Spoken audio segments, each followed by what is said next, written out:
እናቀርባለን። በላይ በቀለ ነኝ። የኢራን እስራኤል ግጭት ተባብሶ ሲቀጥል ማምሻውን የኢራን ብሔራዊ ቴሌቪዥን ጣቢያም በእስራኤል የአየር ድብደባ መመታቱን ዘገቦች አመልክተዋል። ቴሄራን የሚገኘው ቴሌቪዥን ጣቢያ ህንጻ ሲመታም የጣቢያው የቀጥታ ስርጭት መቋረጡ ሲነገር የእስራኤል ጦር ኃይል ቴሌቪዥን ጣቢያውን እንደሚመታም ቀደም ሲል አስጠንቅቆ ነበር ተብሏል። አራተኛ ቀኑን ባስቆጠረው የሁለቱ ሀገሮች ግጭት በኢራን በኩል እስካሁን 224 ሰዎች መሞታቸው ሲረጋገጥ በእስራኤል በኩል 19 ሰዎች መገደላቸውን ባለስልጣናት ገልጸዋል። እስራኤል ከቴሄራን ዋና ዋና ስፍራዎች ነዋሪዎች ለቀው እንዲወጡ ስታስጠነቅቅ ጠቅላይ ሚኒስትር ቤንያሚን ኔታንያሁ ድል ወደ ማግኘት እያመራን ነው ብለዋል። በ22 ወረዳዎች በተከፈለችው ዋና ከተማ ቴሄራን ወረዳ 3 በተለይ ከ330 ሺህ በላይ ነዋሪዎችን በመያዝ ግንባር ቀደም ሲሆን በዚህ ወረዳና በሌሎች ህዝብ በበዛባቸው አካባቢዎች ያሉ ነዋሪዎችን ነው የእስራኤል ጦር ለቀው እንዲወጡ ያሳሰበው።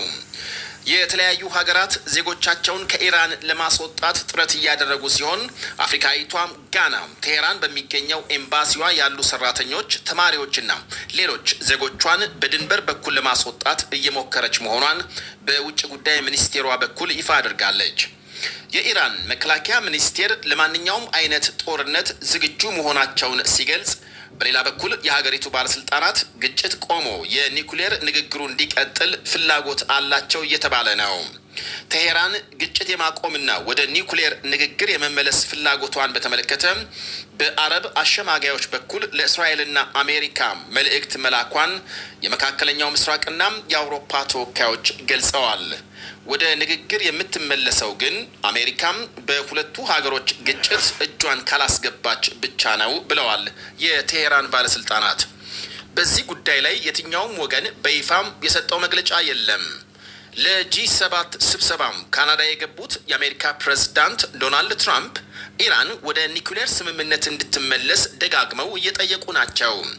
የኢራን ውጭ ጉዳይ ሚኒስቴር ግን ትላንት እሁድ ሊቀጥል ቀጠሮ ተይዞለት የነበረው ንግግር በእስራኤል ዘመቻ መስተጓጎሉን ይፋ ሲያደርግ፣ ፕሬዝዳንት ትራምፕ ግን የሩሲያው መሪ ቭላዲሚር ፑቲን ዋነኛ አደራዳሪ እንዲሆኑ ጭምር ለኢራኖች ሀሳብ ማቅረባቸው ይታወሳል። ከፑቲን ጋር ረጅም የስልክ ውይይት ማካሄዳቸውን የገለጹት ትራምፕ ሁለቱን ሀገሮች ለማሸማገል ፈቃደኛ ስለመሆናቸው ፑቲን እንደነገሯቸው አመልክተዋል። ኢራን በዚህ ላይ እስካሁን በይፋ ምላሽ ባትሰጥም ከሩሲያ ጋር ካላት መልካም ግንኙነት ሀሳቡን ልትቀበል ትችላለች ይላሉ ታዛቢዎች። ኢራንና ሩሲያም በሶሪያና ኢራቅ ግጭት ወታደራዊ ትብብር የነበራቸው ሲሆን ሩሲያም ለኢራን ግዙፍ የጦር መሳሪያ አቅራቢ መሆኗ ይነገራል። ሩሲያም ከእስራኤልም ጋር ጥሩ ወዳጅነት ሲኖራት በምዕራባውያን የማዕቀብ ውርጅብኝ ስትመታም እስራኤል ክህደት አልፈጸመችባትም። ለዩክሬን ጦር መሳሪያ እንድትልክ የቀረበላትን ጥያቄም ውድቅ በማድረግ ትታወቃለች እስራኤል። እናም ከሁለቱም ሀገሮች ጋር ካላቸው ቅርበት አንጻር ፑቲን ለሽምግልና ትክክለኛው ሰው መሆናቸውን ትራምፕ ተናግረዋል። ይህ ሁሉ ሆኖ በሩሲያው መሪ አማካኝነትም ይሁን በሌሎች ወገኖች አደራዳሪነት ኢራንና እስራኤል ከስምምነት መድረሳቸው ወይም ደግሞ ከስምምነት መድረስ ይገባቸዋል ነው ያሉት ትራምፕ። ከዚህ አኳያ ሰላም በማምጣት የተሳካላቸው መሪ መሆናቸውን በመግለጽ በእርሳቸው ጥረት የመጡ ያሏቸውን አብነቶች ዘርዝረዋል። ኢትዮጵያና ግብጽ በህዳሴ ግድብ የነበራቸውን ግጭት አቁመው ወደ ሰላም እንዲመጡ ማድረጋቸውን፣ ህንድና ፓኪስታን በቅርቡ ያነሱትን ግጭት በንግድ ማካካሻም እንዲያቆሙ ማስቻላቸውን ጠቅሰዋል።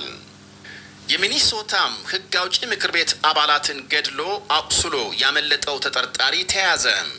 ያለበትን ለጠቆመ $50,000 ሽልማት የወጣበት የ57 ዓመቱ ተጠርጣሪ በሚኒያፖሊስ ምዕራባዊ ክፍል ገጠር ውስጥ ተሸሽጎ መያዙ ታውቋል።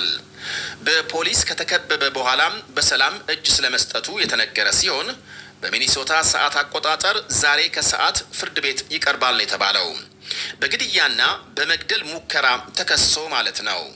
ቫንስ ሉተር የተባለው ተጠርጣሪ በሰዓታት ልዩነት ሁለት የሚኒሶታ ህግ አውጪ ምክር ቤት አባላትን ፖሊስ